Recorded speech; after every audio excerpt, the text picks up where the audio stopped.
She didn't move on fast. You just noticed it late. That's the first blow most men never see coming. They think breakups are symmetrical events. Two people fall out of love, grieve, and eventually recover. But in the real world, especially from the male perspective, it never works that cleanly.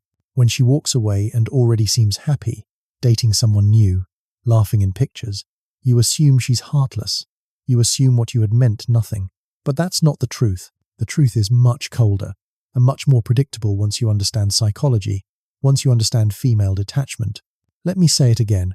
She didn't move on fast. She processed the breakup months before you even smelled it coming. Women detach in silence. Detachment always begins before departure. When a woman decides to end things, she doesn't usually do it impulsively. Her brain is wired for preemptive emotional survival. She mentally rehearses the ending, builds stories to justify it, and starts grieving while you're still trying to fix things. That's why when the relationship officially ends, her emotion meter is already drained. You're just catching up on a timeline she's already finished. Men misinterpret that quiet shift. They feel her distance and think, asterisk, she's stressed, asterisk, or times, she just needs some space, asterisk. But underneath, she's already building an internal case file, little notes on your perceived weaknesses, all the moments she felt unseen, every time her primal brain whispered that you'd lost authority or direction, and that inner narrative becomes her emotional permission slip to leave. When she finally walks out, it looks sudden, it feels vicious, but it's really just the final handshake of a decision made long before. What most men don't understand is that by the time she tells you, asterisk, I'm done, asterisk, she's been emotionally single for weeks, maybe months. Now, let's dig into times why asterisk. Why can she do this so quickly? Why does her healing process seem lightning fast compared to yours? We have to talk about how attachment actually works in male and female psychology, and how evolution has wired survival strategies differently for each sex. A man's attachment is achievement-based. You build investment through pursuit, through effort, through the dopamine-testosterone loop. Every gesture, every intimacy reinforces your sense of identity. So, when the relationship ends, what you really lose is a piece of yourself. You lose the validation system that told your brain, asterisk, I'm succeeding, asterisk. That's why your post-breakup pain feels physical. You go into withdrawal literally. Dopamine drops, testosterone fluctuates. You crave the pursuit, but you've lost the target. It's biochemical famine. A woman's attachment, however, is protection-based. Her subconscious mind has evolved to prioritize emotional and social safety. She bonds faster, but she also begins detaching when her nervous system stops feeling secure. When tension, uncertainty, or diminished admiration invade the bond, her brain starts scanning for alternative safety, emotional attention, admiration elsewhere. Not always another man, sometimes just the times possibility, times that she'd be better off alone. And once that internal scan begins, disconnection has already started. That's why she can smile right after the breakup, not because she's free of you, but because she's relieved from constant internal worry. You're watching her nervous system calm down. You see it as indifference. Psychology sees it as decompression. You notice something else too. Her outrage disappears. The arguments stop. The dramatics vanish. During the relationship, she'd yell, cry, demand reassurance.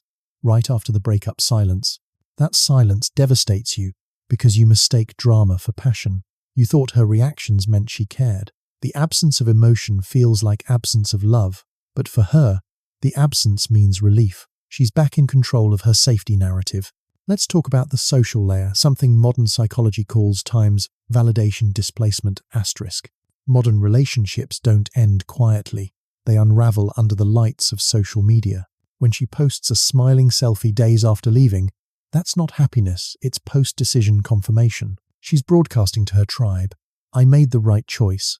Each like, each supportive comment is her dopamine 4, replacing what she used to get from your texts. And you? You sit there comparing your ruins to her highlight reel. That's how men lose perspective. They forget the difference between external appearance and internal state. They think her public joy equals emotional stability, when in reality, it's a survival strategy. Her brain is telling her, project strength, signal high value, prevent regret. It's biological PR. Let's zoom deeper, past the social surface, into primal psychology. the ancient software still running in modern women. In evolutionary terms, a woman's greatest risk wasn't loneliness. It was being attached to the wrong partner, someone incapable of protecting or providing security. So her instincts evolved to detect instability early and reattach to strength if needed. It's not a conscious betrayal, it's genetic insurance. When she senses the leader energy fading, her instincts try to recalibrate. It can start subtly. She challenges you more, tests your frame, picks small fights, gauges your responses. Each test is a data point. Does he stand firm or collapse? Men call it drama. Psychology calls it time's mate value assessment, asterisk. If your responses consistently signal uncertainty, emotional neediness, or loss of direction, that primal part of her brain updates its forecast. Low security ahead. She begins pre-grieving. And once pre-grieving solidifies, love becomes nostalgia. You won't see it, but you'll feel it cold distance wrapped in politeness. Here's the brutal cycle. Men stay emotionally faithful, even while conflict brews. Women become emotionally investigative. You assume loyalty because you don't sense exploration. She assumes transition because she already feels fear of stagnation. The result? She's done before you begin noticing something's off, and then she moves on to someone else maybe, or to independence. You tell yourself, she replaced you instantly, but replacement is an illusion. In reality, most women rebound to regulate time's withdrawal asterisk. The new guy is pain management, not devotion. She gets to skip the ache of loneliness. You get stuck facing it head on. Why? Because men heal through solitude and rebuilding mission. Women heal through socialization and new attachment. That's not ideology, it's biology. After breakups, men's dopaminergic systems respond to activity workouts, challenges, competition. Women's cortisol levels drop faster through emotional sharing and attention exchange. So she heals by talking, by engaging, by being seen. You heal by doing, by testing, by drawing adversity into growth. Different wiring, equally human, but it creates the illusion that she's ahead while you're behind. Now let's expose another layer of pain, the memory distortion trap. Right after a breakup, you idealize her. Your brain runs the highlight reel, not the full film. You forget every argument, every cold glance, every test, and recall only the laughter, the warmth, the softness. That selective remembrance is your brain trying to recreate dopamine by revisiting pleasure patterns. It's addiction behavior, not love. That's why you check her socials, reread old texts, replay that last conversation hoping to find a missing clue. You're not seeking truth, you're chasing a chemical fix. Here's the paradox. The love you've been mourning isn't the current reality, it's memory residue. She's changed, you've changed, but your attachment circuit doesn't update that fast. You're craving a ghost, not a woman. And the only way to exorcise that ghost is through truth and ego death, acknowledging that version of her, the one that shined brightest, died when the polarity broke. You can mourn her without resurrecting her. Now, if we talk about why she moved on fast, there's one more unspoken layer: social conditioning and gender roles within modern culture. Western media trains womanhood to see independence as the badge of worthiness. The faster she demonstrates autonomy after heartbreak, the stronger her social identity feels, so she performs strength. Meanwhile, men are discouraged from acknowledging heartbreak at all. They're shamed for sensitivity and simultaneously scolded for stoicism. That's why so many men collapse privately. They lose both the relationship and the permission to grieve it. To the outside world, she's thriving. You're obsessed. But in truth, both are adapting, just through different algorithms of pain. Now comes the part that wakes you up. Understanding female detachment means liberating yourself from emotional dependency, not through cynicism, but through awareness. If you keep personalizing her instinctual behavior, you'll never grow. You'll keep asking, why did she leave? Instead of asking, what part of my frame invited instability? See, the masculine mistake is believing love is preserved through reassurance. You tried to fix, explain, or negotiate. What you should have projected was calm sovereignty direction without drama.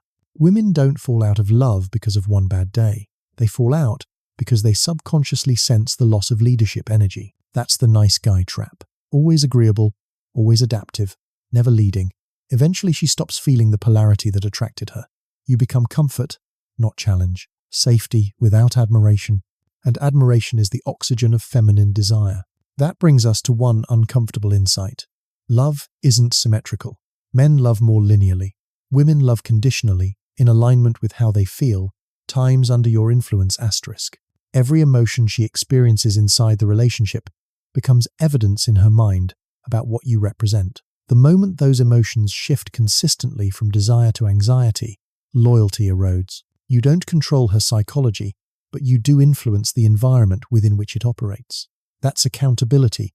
Your power as a man is not manipulation, but maintenance of your frame. Frame means emotional leadership, the ability to stay grounded when everything becomes uncertain. When she spirals into doubt, frame steadies her. When she senses weakness and seeks to test, frame corrects direction. But if you seek validation from her, instead of generating it within yourself, your polarity reverses. She becomes the masculine energy. You, the dependent one. Detachment becomes inevitable. That's when she begins planning her exit, while you're still trying to apologize for existing. And when the breakup happens, she steps out serenely because frame collapse killed attraction long before goodbye. Now, I want to talk about times the antidote, times, because awareness without direction becomes bitterness. You need to adopt what I call *** primal ***. Primal detachment doesn't mean emotional numbness. It means choosing sovereignty over fixation. It's the discipline of not letting anyone, especially an ex, become your source of identity. How do you cultivate it? Through 3 stages. Chemical detox. You must resist every single trigger that reactivates the bond. Her pictures, her updates, texting her friends just to check in. Each moment you re-engage, you feed the addiction loop. Your goal for 30 days is silence, no contact, no reaction, no stalking. Your brain will protest. It will invent narratives. I need closure. Maybe she misses me. That's your dopamine deprivation speaking, not truth. Sit in the discomfort. Withdraw with dignity. Frame reconstruction. This is where you rebuild the foundation she no longer validated. You reassess your direction as a man, your health, your mission, your standards. Start small. Wake up at consistent times. Choose discipline over distraction. Reclaim self-respect in micro-habits. Every action that restores order to your day rewires your brain from external validation to internal purpose. Stage 3. Regemergence. You step back into the world as the man who no longer needs affirmation for worth. You speak slower, stand straighter, choose company with intention. She might notice, she might not, it doesn't matter.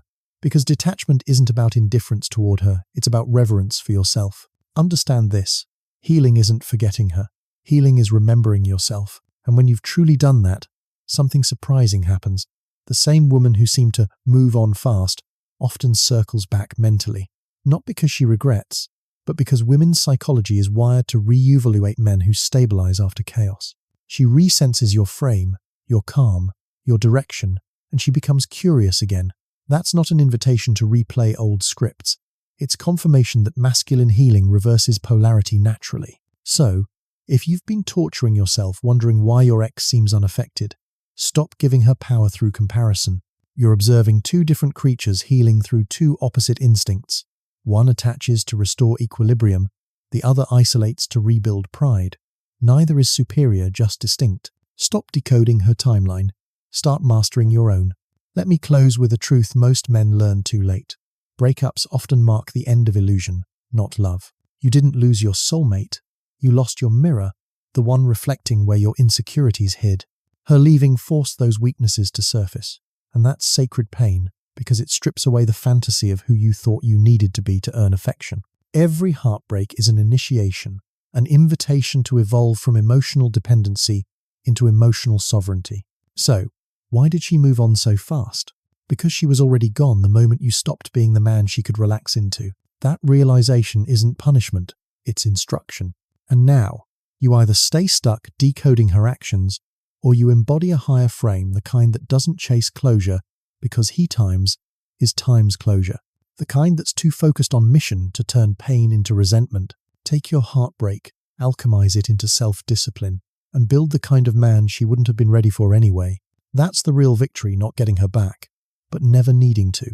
If you're still staring at your phone, waiting for her message, this is your moment of truth. Put it down. Go write your next chapter. Your ex's speed of moving on will no longer matter when you start outrunning your old self.